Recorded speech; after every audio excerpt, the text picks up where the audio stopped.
अक्सर लोगों को अपने घर, होटल और कमरे का इंटीरियर डिजाइन करवाने का बड़ा शौक होता है।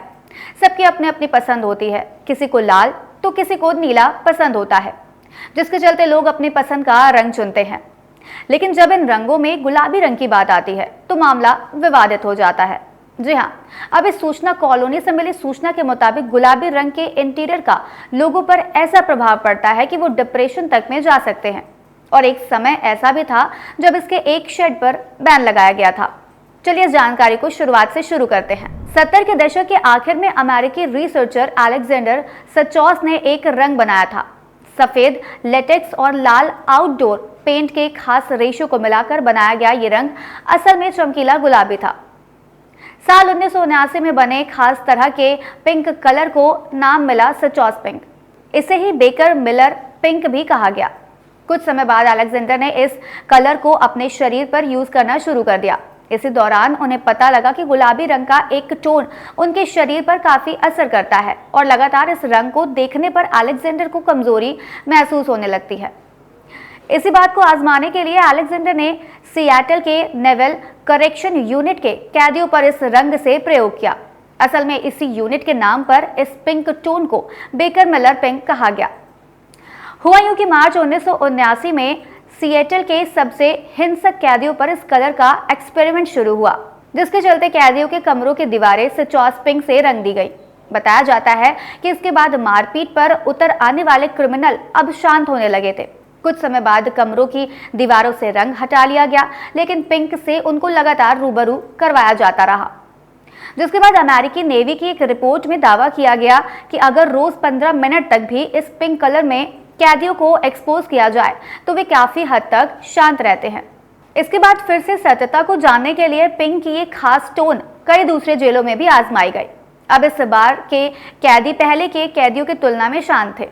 बताया जाता है कि इन पर इस कलर थेरेपी का रिजल्ट काफी नेगेटिव आया, जैसे उनकी हार्ट रेट कम होने लगी, वो गुमसुम होने लगे। इसके अलावा कई लोग डिप्रेशन का शिकार हो गए।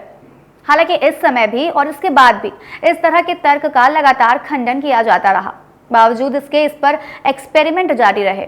जैसे स्विट्जरलैंड की 10 जेलों में पिंक सेल बनाए गए। हालांकि ये सभी सेल बेकर मिलर पिंक के बजाय बेबी पिंक रंग के थे। फिर भी 4 सालों की स्टडी में दिखा कि इन सेल के कैदियों की आक्रामकता वाकई काफी कम हो चुकी थी। आइवा यूनिवर्सिटी की फुटबॉल टीम ने अपने कुछ लॉकर रूम को गुलाबी कर दिया। खेलने आने वाली गेस्ट टीम को उन्हीं रूम में ठहराया जाता, जिसका रिजल्ट ये रहा कि वो टीम हारने लगी। जिसके बाद भारी विरोध हुआ और आइवा में फुटबॉल के दौरान इस पिंक टोन को पूरी तरह से बैन कर दिया गया। कहा जाता है कि पहले विश्व युद्ध में लड़ाई के बाद घर लौटे सैनिकों के दिमाग को आराम देने के लिए महिलाएं इस कलर के कपड़े पहनने लगी थी। इसके बाद इस कलर को महिलाओं का कलर कहा जाने लगा। हालांकि इसके पीछे कई थ्योरीज हैं, जिसमें से एक के गुलाबी रंग से हाइपरसेक्सुअलिटी दिखती है। ऐसा भी कहा जाता है कि 19वीं सदी के मध्य में यूरोपियन सेक्स वर्कर्स गुलाबी रंग के शेड्स पहना करती थी। वैसे इसके पीछे का कारण यह भी बताया जाता है कि उस समय गुलाबी शेड का डाई ज्यादा सस्ता था, जिसके चलते गुलाबी रंग के कपड़े भी सस्ते हुआ करते थे। हालांकि इसके बाद भी इसे सेक्सुअल और सेंसुअल मानकर महिलाओं के हिस्से कर दिया गया। इन सब तरह के एक्सपेरिमेंट के बाद भी कई एक्सपेरिमेंट और भी किए गए, जिसमें इस तरह के रिजल्ट का कोई सबूत नहीं मिला। हालांकि इसके बाद अभी इस तरह के प्रयोग किए जा रहे हैं, जिसमें मिले जुले रिजल्ट के भी साक्ष्य सामने आ रहे हैं। क्या इस रंग का सच में इस तरह प्रभाव पड़ता है, या फिर ये रंग महिलाओं को नीचा दिखाने का एक टूल है, या ये लैंगिक रूढ़िवादिता का परिणाम है, या फिर इन सब का कोई मिला जुला रूप? बिना किसी वैज्ञानिक साक्ष्य के हमारे लिए अभी कुछ भी कह पाना संभव नहीं है। आज इस वीडियो में फिलहाल इतना ही।